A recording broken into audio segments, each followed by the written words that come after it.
So I'd like to welcome you to this session. I'll introduce our speakers as we go.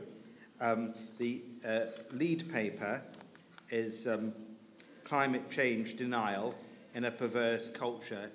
It's a paper which takes up both some of the specific but also the more broader socio-cultural and political themes that have come up at various points during the conference. So I want to start looking at what might be some of the cultural underpinnings of climate change denial.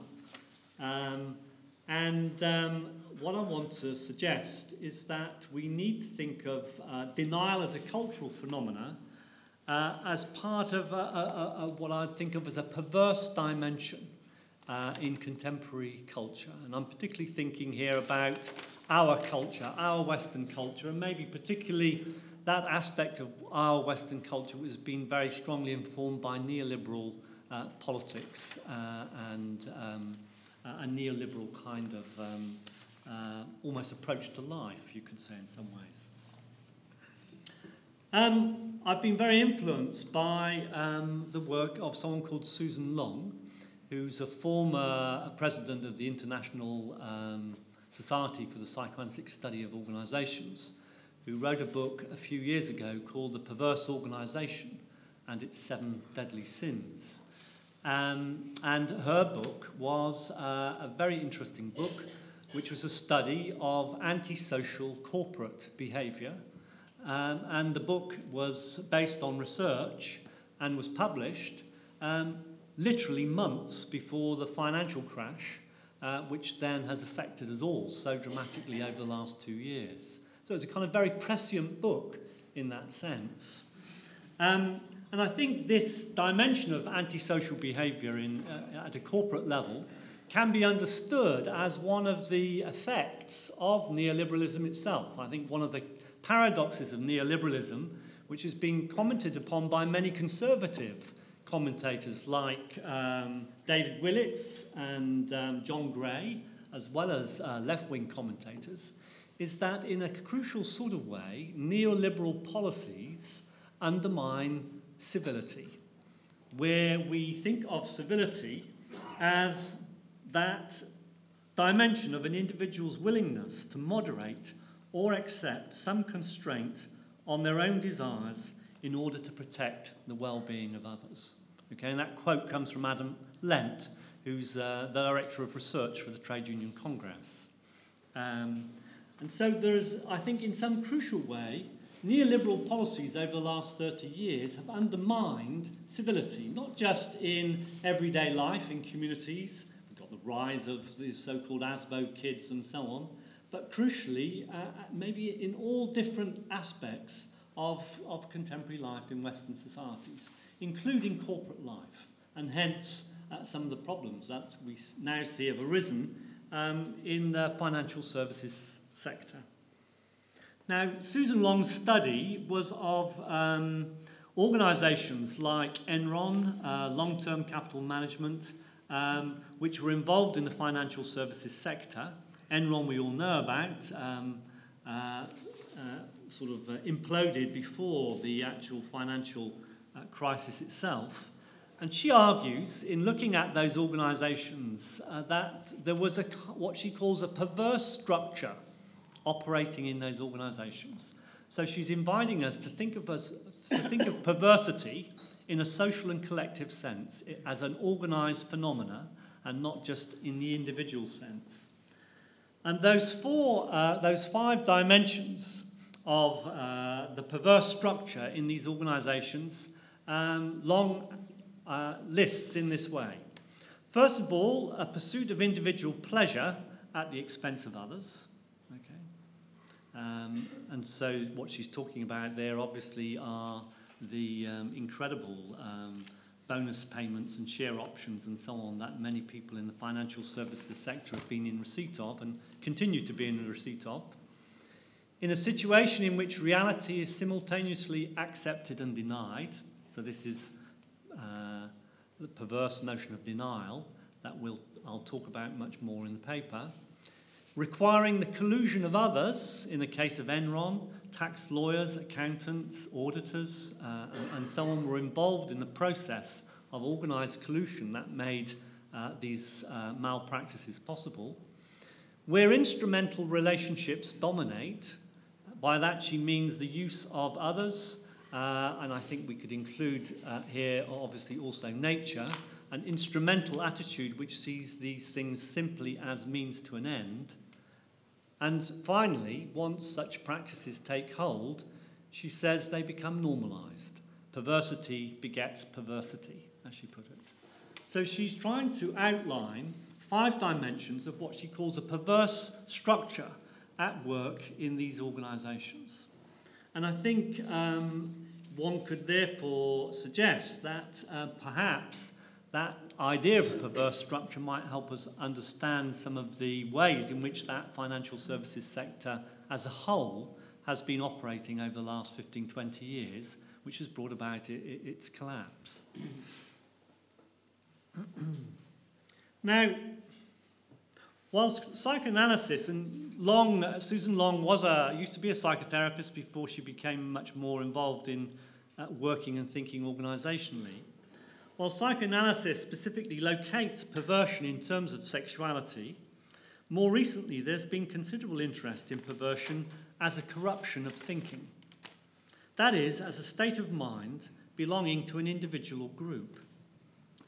In a way which is perhaps particularly pertinent to climate change denial, John Steiner sees perversion as a way of not coming to terms with loss.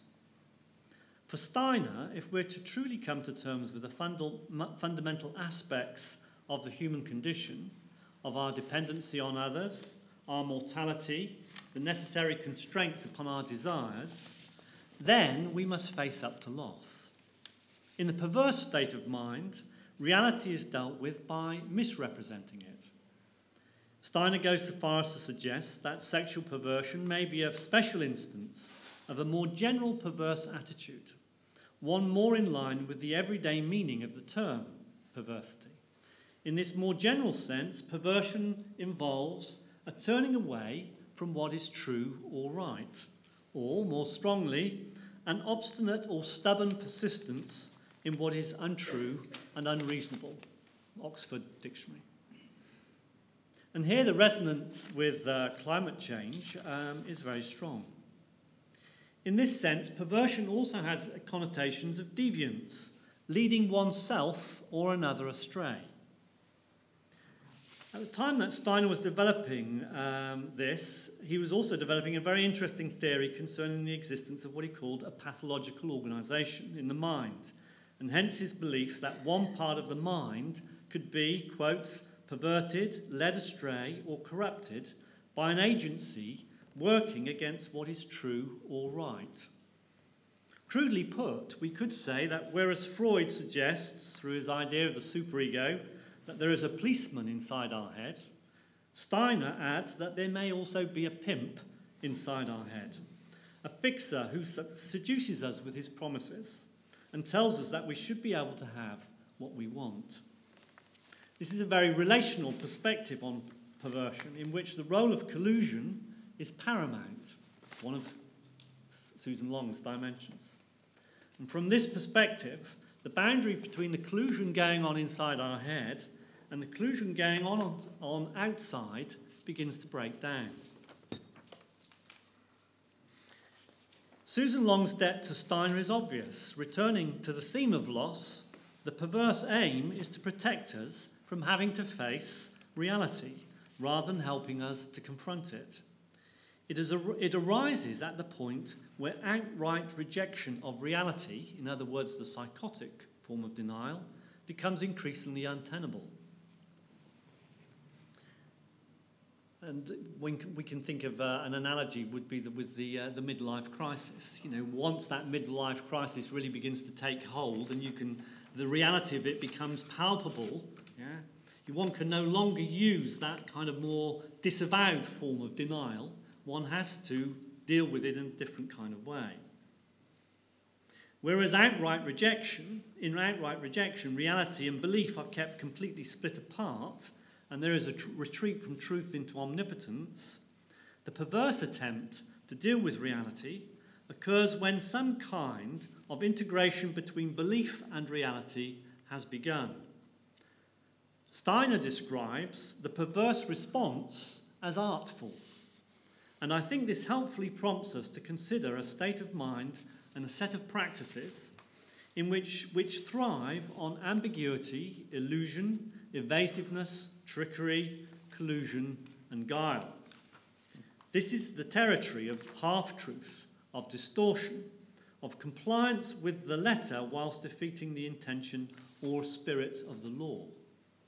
This is the territory of Enron, Barclays offshore funds, Jersey finance, the MP's expenses scandal, and tax avoidance, which now amounts to 40 billion a year in the UK, according to the Institute for Fiscal Studies. This is what we're talking about. We're talking about an artful culture of perverse response to loss.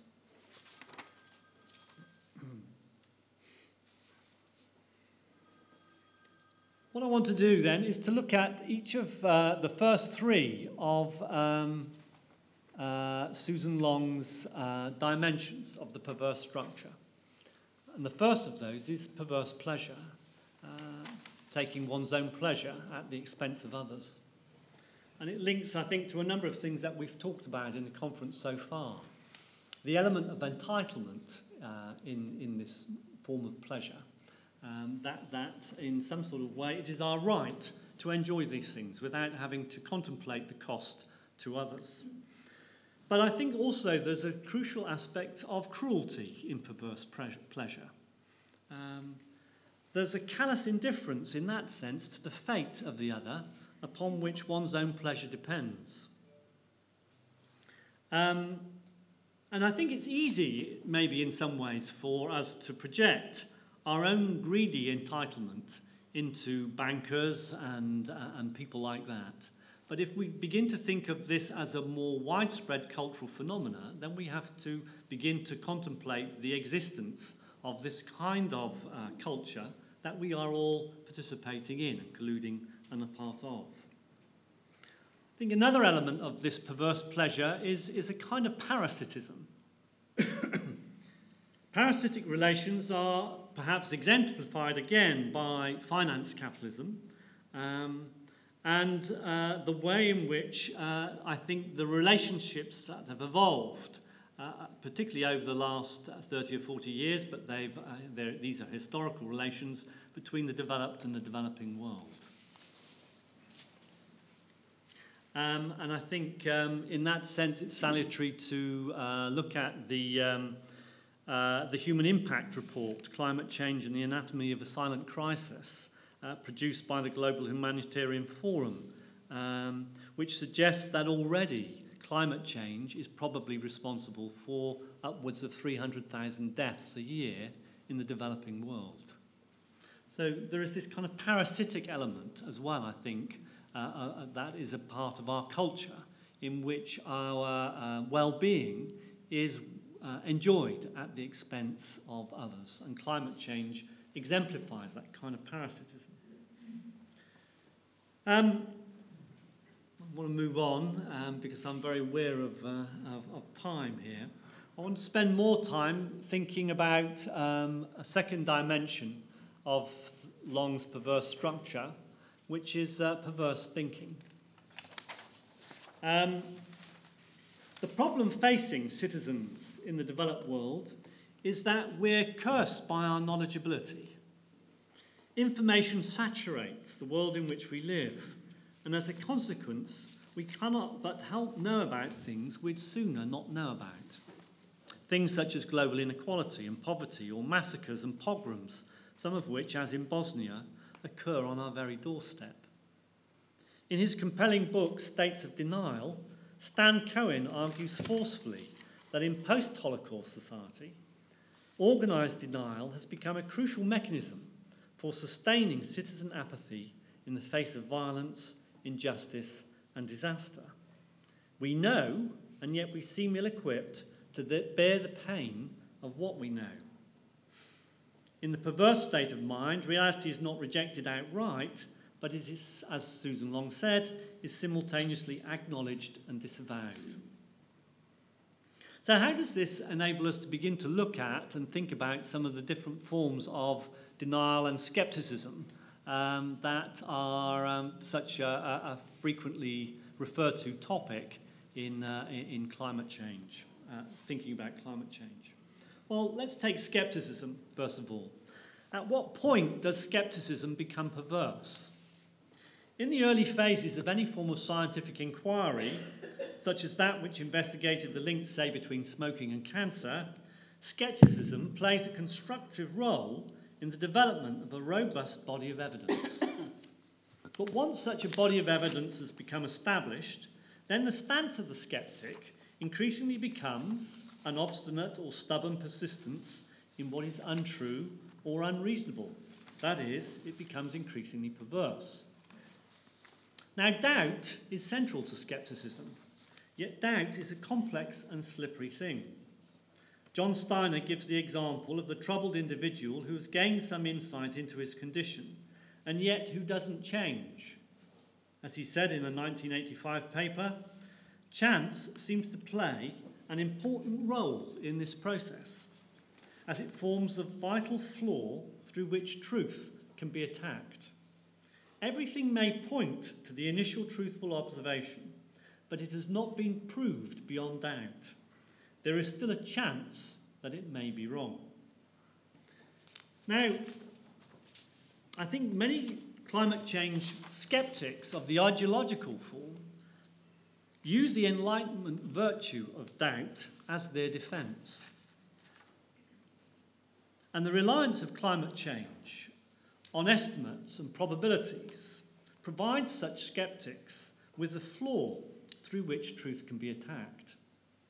Skeptics argue that estimates are estimates, not proofs. Absolute proof is demanded, and in its absence, the truth value of accumulated evidence and theory is annihilated. This is exactly the same process that occurs in creationist attacks on evolutionism, and provides the former with a rationale for asserting that evolutionism is simply an opinion, with no greater claim to truth than religion. This is a perverse misrepresentation of the process of science. Philosophers of science have convincingly demonstrated that all scientific communities are faced by anomalies. That is, by evidence which doesn't fit with the emerging scientific consensus. In other words, no scientific truth can ever achieve absolute verifiability.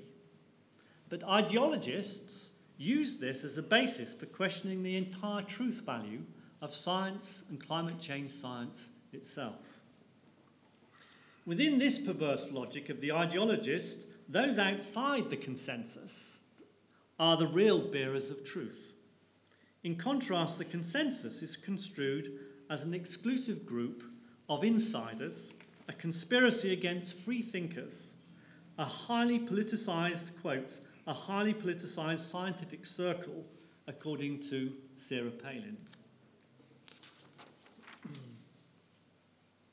And of course, there are also plenty of corrupt agencies willing to spread doubt as a way of supporting vested interests. Monbiot's valuable examination of the denial industry in his book Heat reveals some of the tactics used by the tobacco industry when faced with a campaign against smoking. As one leaked tobacco industry memo put it, quote, "Doubt is our product, since it is the best means of competing with a body of fact that exists in the mind of the general public." So I think there is a difference then, in that sense, between normal, what we might think of as healthy scepticism on the one hand, and what I'm calling ideological scepticism on the other.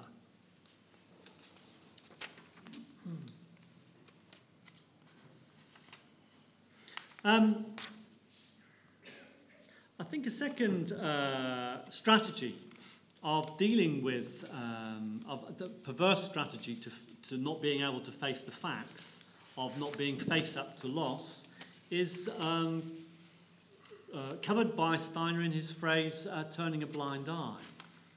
And I think this is slightly different maybe to the process of attacking the truth value of statements through this notion of doubt and chance. Taking the phrase from a reinterpretation of the Oedipal myth, turning a blind eye is a method whereby a truthful experience is drained of its emotional significance, leaving it simply as useless fact. We know, and yet what we know no longer disturbs us. The meaningfulness of the thought has been drained away, denuded, if you like, by this kind of corrupt agency inside our head. For the American sociologist Stefan Mestrovich, this has become part of a wider cultural phenomena, the phenomena of what he calls disposable emotions. For Mestrovich, shocked by the absence of a Western reaction to the slaughter occurring in Bosnia in the early 1990s, emotions are no longer designed to disturb us. They are throwaway or post-emotions, part of a throwaway society.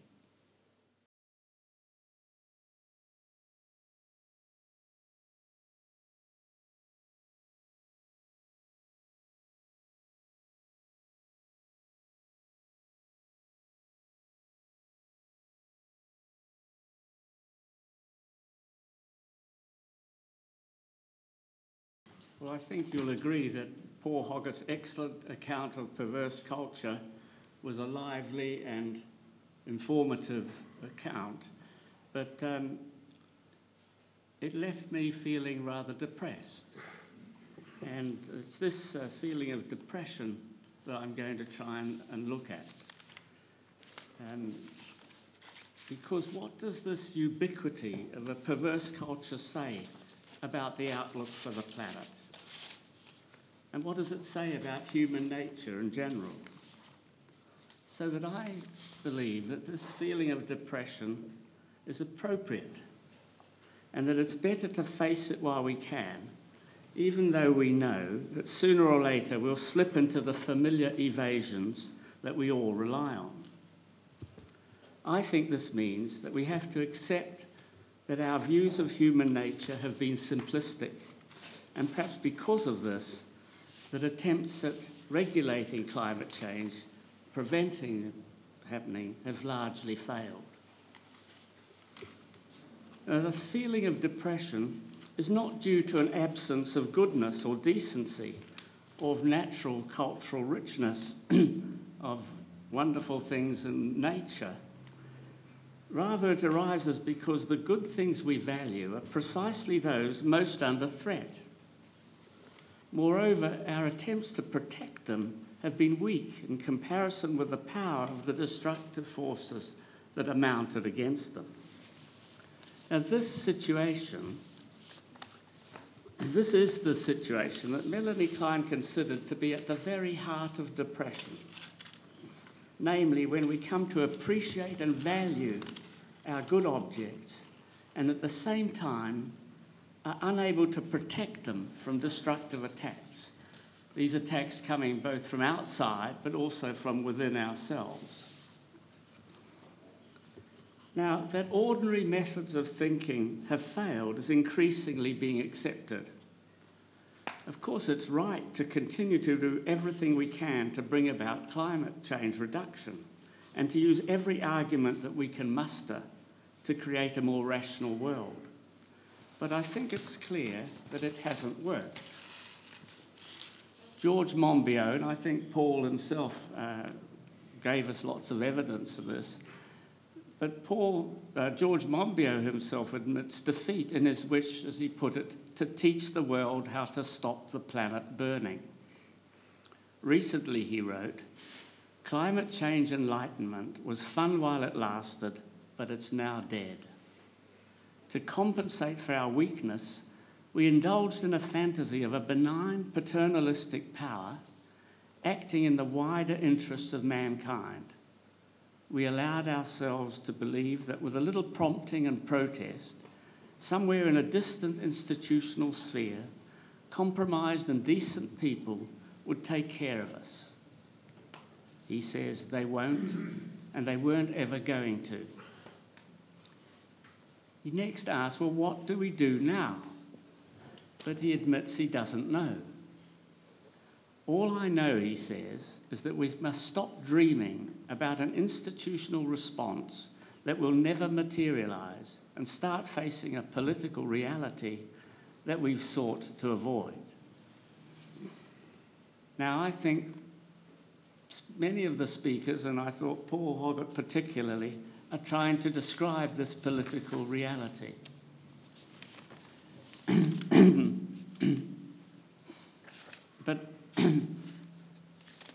But we all hold oversimplistic views of human nature, and this is also true of the views held by psychoanalysts, who, like everyone else, can only appreciate a limited amount of reality and are subject to the same perverse culture that Paul described. So that even though we're aware of unconscious mechanisms and destructive forces as we work in the consulting room, many analysts, and I include myself, regularly expect people to behave rationally and decently in the world at large and become outraged when they don't. Now, I think the most signal failure in our understanding of human nature in general is the failure to understand and confront the inevitability and universality of destructive forces. And I'm going to raise this topic, sometimes described under the unfashionable heading of the death instinct, although I think we can use many other words to describe it, but basically of a universal destructive force. Now, the essence of the perverse mechanism, which Paul described very well, depends on the capacity to accept and to deny something at the same time. Freud applied it, and it was Freud who made his wonderful descriptions that Paul described, including, it was Freud who used the word artful, not me. I was just quoting him. That's right. And he applied the problem, first of all, in recognising the difference between the sexes. But as Paul Hoggett affirms, it's got a much wider application, as he put it, turning away from what is true and good. Now, how many types of perversion are there?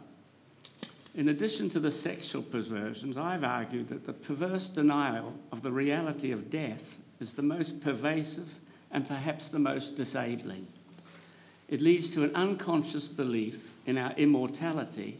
Of course, some people have a conscious belief in it, but all of us have an unconscious belief in it, and accounts for many of the failures to rein in our omnipotent fantasies. Now, the perverse attitude seems particularly designed to defend us from unwelcome perception of difference. Freud began by describing the case of a boy who became aware of the fact that women do not have a penis. The boy finds this unacceptable because of a primitive belief that the penis was originally there and must have been lost by castration, in which case his own penis could be lost in the same way. Well, that's Freud's version. It was more topical in 1917 than now, but today we'd think of it more as the problem of recognising the difference between the sexes, and to see it as an instance of a reluctance to recognise difference in general. Any difference has the potential to give rise to envy and leads to defensive attempts to deny its existence. Now, the intolerance of difference between the generations and between the sexes gives rise to varieties of sexual perversion, and the intolerance of ageing, illness, and death is dealt with by similar means. In a classic paper, Roger Money Curl described these issues as the facts of life. Most significant of all, in my mind, is his third fact of life, which concerns the reality of the passage of time. It's this latter fact that forces us to recognise that all good things come to an end, including life itself, and brings us up against the reality of ageing, infirmity, and death. The huge difference is that between being alive and being dead. It's the fact of our own mortality which is most difficult for us to bear, which affects which elicits the most powerful defences and denials, amongst which perverse mechanisms are prominent. We're constantly reassured through fantasies of an afterlife, and this may well be one of the reasons for the shift towards beliefs which concretize immortality, such as creationism and other types of fundamentalism. Now, the awareness of difference is so provocative because it gives rise to envy and mobilizes destructive attacks fueled by the death instinct. Indeed, Freud believed that all conflicts at their deepest level involve a struggle between the life and death instincts. The life instinct creates structure, meaning, and the death instinct attempts to destroy meaning to create an amorphous uniformity where there is nothing to be envied. It's really more accurate to consider the death instinct as an anti-life instinct, which is most vividly expressed through attacks on goodness, truth, and creativity. Now, envy is also commonly split off, projected, and attributed to others. I think John Keane and Sally both referred to this. But I think an important aspect is that before the projection can fully take place, there's a shift towards concrete thinking. And this is why an intolerance of difference may provoke a shift towards fundamentalism, in which the opposing factions come so closely to resemble each other. Each idealizes itself and sees the other as the embodiment of evil. If we can become aware of this propensity to project, our capacity to examine our own motives may allow for a different kind of dialogue. The point that arises from these considerations is that destructive attacks against things we value are always going to be there. They won't go away and be replaced by rational and cooperative attitudes. Our understanding of these processes is gradually deepening, but we do have to be realistic and not believe in simplistic solutions. I believe this applies to psychoanalysts and climate change reformers as much as to the fundamentalists who seem to present such an intransigent obstacle to change. Now, it may be that considerations of this kind can deepen our understanding of perverse mechanisms and hence of the perverse culture. In my view, Paul Hoggett, George Monbiot and others are moving towards a spirit of realism in which a more complex and less naive model of human nature is being used.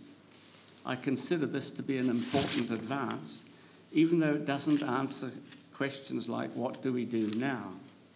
Maybe these can't be answered at any deep level, and perhaps the best we can do is to become alert to the likelihood that we're under the sway of perverse arguments, just as everyone else is, and we must become aware of our own propensity to join in the collusions. Thank you. Thank you very much, John.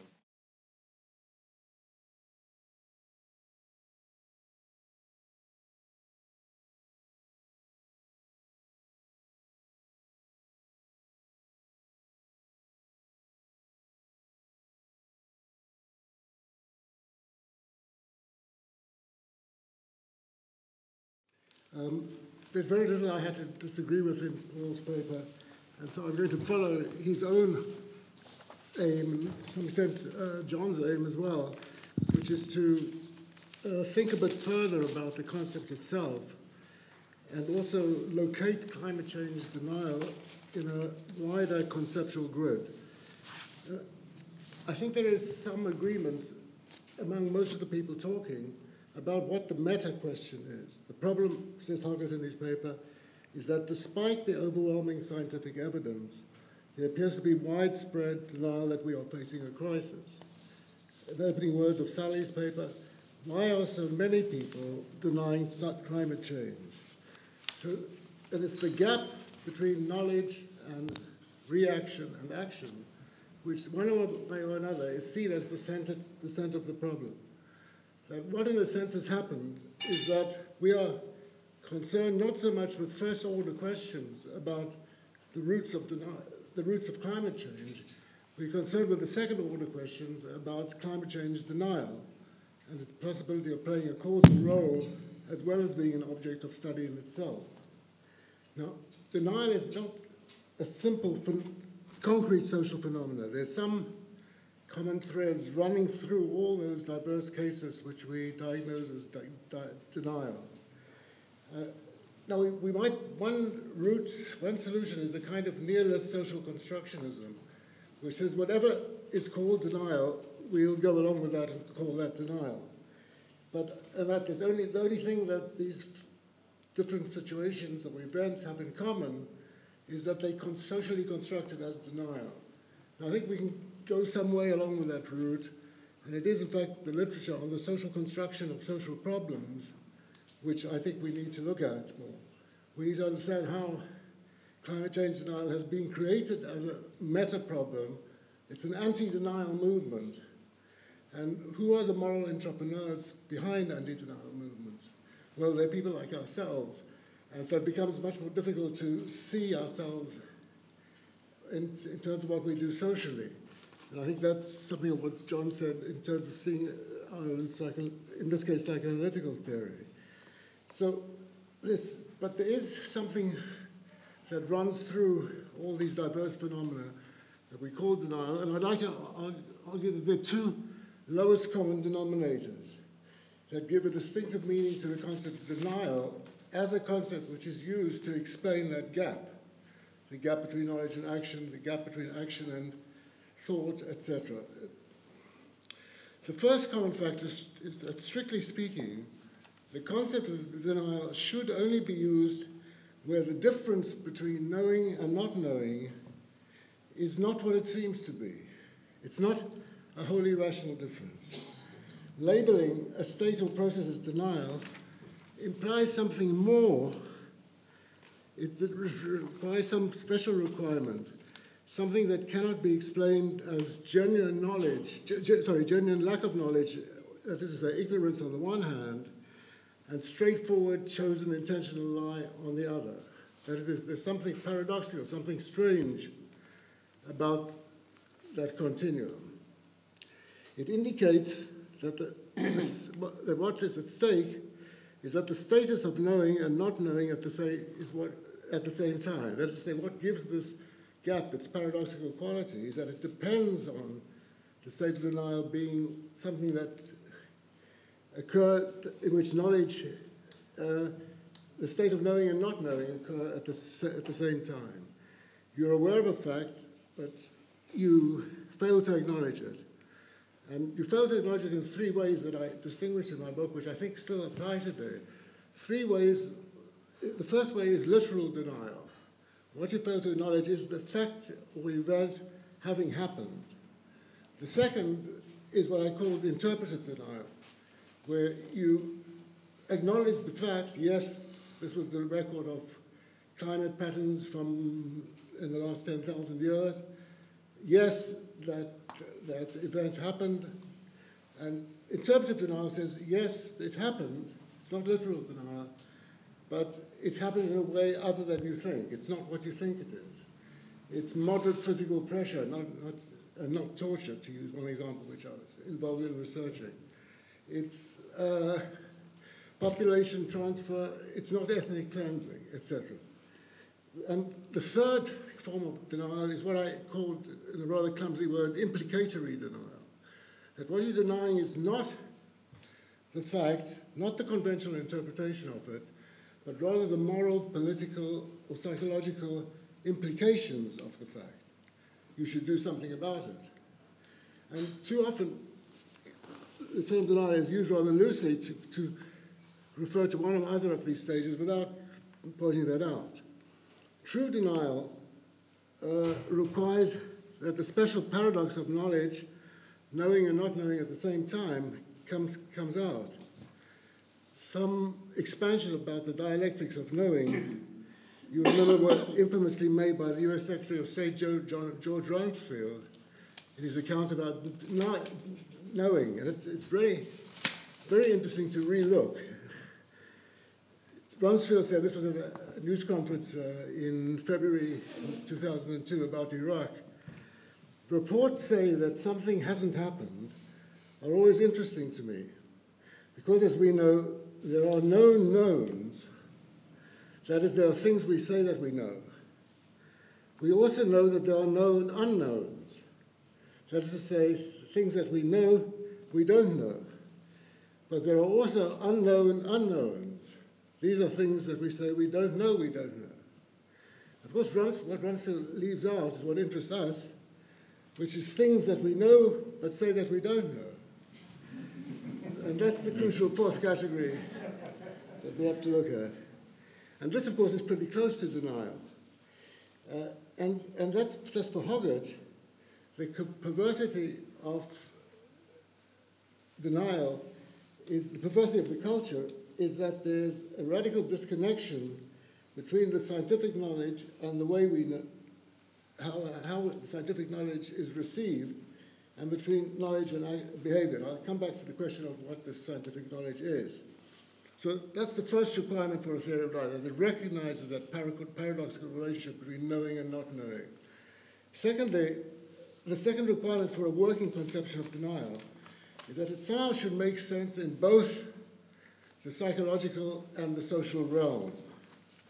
Such formulations as a culture of denial, or there's a culture of denial in Britain about racism, depend on various versions of the relationship between the personal and the social level. It can't be taken for granted. Let me suggest 3 or 4 hypothetical possibilities. First, the link is a causal link in the sense that the psychic forces determine the social pattern and cultural expressions of denial. So the link goes psychic forces determining the social forces. On the other hand, this is solution number 2, the causal sequence is reversed. Political power and culture and cultural scripts determine the expressions of personal denial. And Paul's referred to some of the problems of personalization. 3, the link is symbiotic in the sense that the personal and the political always appear together, the one reinforcing the other. The fourth possibility is that the link is purely symbolic. That is, for example, a psychological model derived from myth or derived from case histories, a model, say, such as defense mechanism, is projected onto the whole society, so that the symbolic projection is from the personal realm onto the whole society. Hoggett rightly warns us against number 1, but his solution is to offer a rather ambitious version of link number 2, that is to say, the analysis which integration between personal and sociological perspective, which in a sense solves the problem by dissolving the psychic versus social, by putting them together. And this, perhaps, I think, in my sense, would be too desirable, but too ambitious. And it seems that the psychic nuances of being in denial might be literally self-contained, that is contained within the inner world of the self or the unconscious. Whereas, on the other hand, the genesis and momentum of the denial industry, as described by Monbiot and others, can be understood in political economic terms without much reference to the psychic.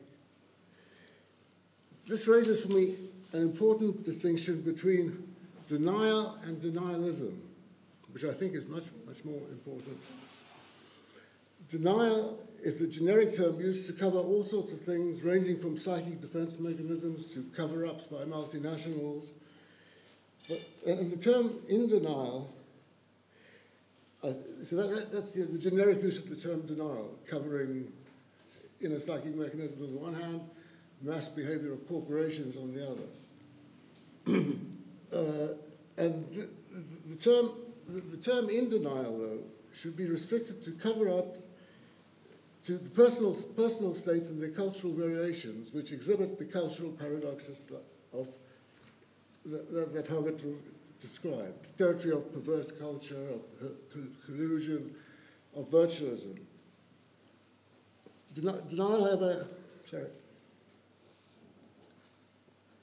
Denialism, however, is the conscious, intentional, organized, and ideological refusal to acknowledge that a particular historical or contemporary problem exists, was really happened.